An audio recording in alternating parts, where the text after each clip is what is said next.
Hello दोस्तों, welcome to NEET pot. उम्मीद है स्वस्थ होंगे और मस्त होंगे। कभी हाँ कभी ना, डीएमई के खिलाफ जाएंगे कोर्ट मेडिकल कॉलेजेस। जी हाँ, आपने सही सुना। कुछ दिनों पहले यानी 2 से 3 दिन पहले मैंने एक वीडियो आपके सामने रखा था जिसमें एमपी के बारे में खुशखबरी दी थी कि एमपी में अब एनएमसी का जो रूल है वो लागू हो जाएगा, जिसमें प्राइवेट मेडिकल कॉलेजों में 50% सीट पर गवर्नमेंट फीस पर एडमिशन होना है। उस रूल में सीधा सीधा यानी इम्प्लीमेंटेशन में यह कहा गया था कि जो प्राइवेट मेडिकल कॉलेजों की सीट है वो 15% सीटें जो है वो एनआरआई के लिए रिजर्व है, जबकि 42.5% सीटों पर गवर्नमेंट फीस पर एडमिशन होना है और रेस्ट ऑफ द 42.5% जो सीटों पर प्राइवेट मेडिकल कॉलेजों की फीस है उस पर एडमिशन होना है। यह खुशखबरी हमने आपके सामने सुनाई थी, लेकिन अभी 2 दिन ही ने बीता कि एक अलग से न्यूज फ्लैश हो रहा है, जिसमें से दैनिक भास्कर के हवाले से न्यूज ये है कि डीएमई के खिलाफ यानी डिपार्टमेंट ऑफ मेडिकल एजुकेशन के खिलाफ जो मेडिकल कॉलेजेस है वो कोर्ट जाएंगे, यानी अब मामला पेचीदा होने वाला है। जी हां, इससे पहले कि मैं आपको बता दूं कि कर्नाटक और केरल में ऑलरेडी ये स्टे लग चुका है एनएमसी वाले बिल पे। अभी 2 राज्य यानी मध्य प्रदेश और झारखंड से ये खबर आई थी कि कभी हां और कभी ना के रूप में हमें दिखाई दे रहा है। दोस्तों, मैं आपको बता दूं कि यहाँ पे डीएमई के खिलाफ कोर्ट जाने का सीधा सीधा मामला ये बता रहे हैं प्राइवेट मेडिकल कॉलेजेस कि हमें 42.2% सीटों पर जो एडमिशन लेना है वो गवर्नमेंट फीस पर लेना है, तो ऐसे में हम कॉलेज कैसे चलाएंगे। ये बहुत ही जेन्युइन प्रॉब्लम है और इसकी बात लगभग सारे कॉलेजेस यही कह रहे हैं। दोस्तों, यहाँ पे डीएमई के खिलाफ ये बोलते हुए जो प्राइवेट मेडिकल कॉलेज के एसोसिएशन है, प्राइवेट मेडिकल कॉलेज की जो ऑर्गेनाइज अथॉरिटीज हैं, उनका ये मानना है कि हमें गवर्नमेंट के तरफ से कोई भी ग्रांट नहीं दिया जाता है, तो फिर हम कैसे प्राइवेट मेडिकल कॉलेजों पर जो गवर्नमेंट फीस है उस पर एडमिशन दिला दें।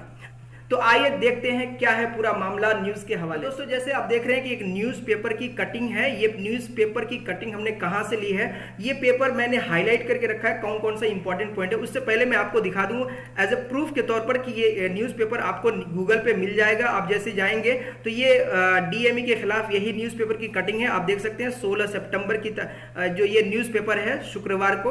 अब आइए मैं इसको थोड़ा जूम करके आपको दिखाता हूं और क्या क्या इंपॉर्टेंट पॉइंट्स है उसके बारे में देखते हैं। तो दोस्तों, आइए इस न्यूज आर्टिकल को पढ़ते हैं कि डीएमई के खिलाफ कोर्ट जाएंगे मेडिकल कॉलेज ताकि 42.5% स्टूडेंट्स पर नहीं पड़े अतिरिक्त फीस का भार। जी हां, इसका मानना यह है कि जो अगर 42.5% सीटों पर गवर्नमेंट फीस पर एडमिशन होता है तो रेस्ट ऑफ द स्टूडेंट्स पर फीस की जो मार है वो ज्यादा हो सकती। कैसे तो आइए इसको जरा देखते हैं डीपली कि क्या लिखा हुआ है इसमें, हाइलाइट्स पॉइंट्स क्या हैं। दोस्तों, यहाँ पे लिखा हुआ है प्राइवेट मेडिकल वो डेंटल कॉलेजों की जो 15% एनआरआई और वर्किंग डॉक्टर्स की सीट छोड़कर 85% की आधी सीट पर टॉप रैंकर्स स्टूडेंट्स को सरकारी मेडिकल और डेंटल कॉलेज के बराबर फीस देनी होगी। जी हाँ, शेष 42.5 सीट पर स्टूडेंट्स को एडमिशन एंड की रेगुलेटरी कमेटी यानी एएफआरसी और Madhya Pradesh private university regulatory commission द्वारा तय फीस जमा करनी होगी। मध्य प्रदेश चिकित्सा शिक्षा विभाग यानी डीएमई ने 29 मेडिकल व डेंटल कॉलेजों के दाखिले के लिए नीट पीजी काउंसलिंग की प्रक्रिया शुरू हो गई है। इसमें नेशनल मेडिकल कमीशन यानी एनएमसी की गाइडलाइन लागू कर दी गई है। वहीं एमबीबीएस और बीडीएस प्रोग्राम में प्रवेश लेने के लिए नीट यूजी काउंसलिंग में भी ये नियम लागू किए जाएंगे। ये बात तो सही है। साथ ही अगर बात करें उधर प्राइवेट मेडिकल कॉलेज एनएमसी की गाइडलाइन के खिलाफ पहले ही हाई कोर्ट में जा चुके हैं। अब डीएमई द्वारा की गई कार्रवाई के खिलाफ भी कोर्ट में अपना पक्ष रखेंगे। ये बड़ा इंपॉर्टेंट पॉइंट है। प्राइवेट कॉलेजों को सरकार कोई ग्रांट नहीं देती है, ऐसे में 50% सीट पर सरकारी कॉलेजों के बराबर फीस लेकर कॉलेज का संचालन नहीं कर सकेंगे, जैसे मैंने आपको शुरू में कहा। तो यहाँ पे आप देख सकते हैं अलग अलग इसको जूम आउट करके स्क्रीनशॉट करके आप ले सकते हैं। देखिए, एफआरसी द्वारा तय जो 2022-23 में पीजी की फीस है वो एमडी के लिए 4.40 लाख है और अधिकतम जो 4.95 लाख है।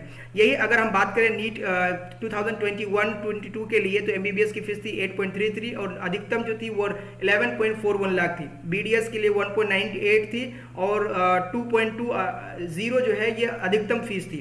वहीं अगर हम लोग 2022-23 के लिए निर्धारित फीस की बात करें तो एमबीबीएस के लिए 13.70 यानी 13.70 लाख जो न्यूनतम फीस है, और अधिकतम की अगर बात करें तो 15.14 लाख जो है वो फीस है। तो इस तरह से यह फीस आप निर्धारित क्या किया हुआ है 2020 21-22 में क्या थी और 22-23 में क्या है वो आप देख सकते हैं। यहाँ पे इंपॉर्टेंट पॉइंट ये है कि देखिए ये वाला पॉइंट, एमबीबीएस में एनएमसी की गाइडलाइन लागू मतलब एमबीबीएस में भी एनएमसी की गाइडलाइन करेंगे लागू। जी हाँ, ये बात तो सही है, लेकिन स्टूडेंट्स पर फीस का भार बढ़ेगा या नहीं ये तो एफआरसी ही बता पाएगी, यानी जो फीस को रेगुलेट कर रही है। साथ ही फीस तय हो चुकी है तो एफआरसी को आगे कुछ करना होगा। एमबीबीएस बीडीएस का प्रवेश जो है प्रक्रिया में भी एनएमसी की गाइडलाइन जारी होगी।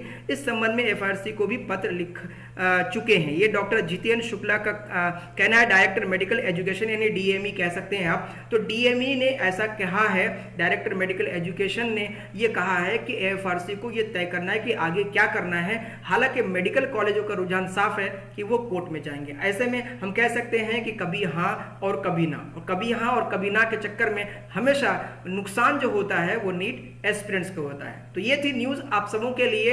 एक तरीके से कह सकते हैं कि एमबीबीएस या पीजी की जो काउंसलिंग हो रही है इसमें मामला कोर्ट में जाने पर एक बैड न्यूज आपको सुनने को मिल सकता है। अभी तक के लिए इतना ही। चैनल पे नए आए तो प्लीज जरूर सब्सक्राइब कर लीजिएगा। मिलते हैं अगले वीडियो में। जय हिंद।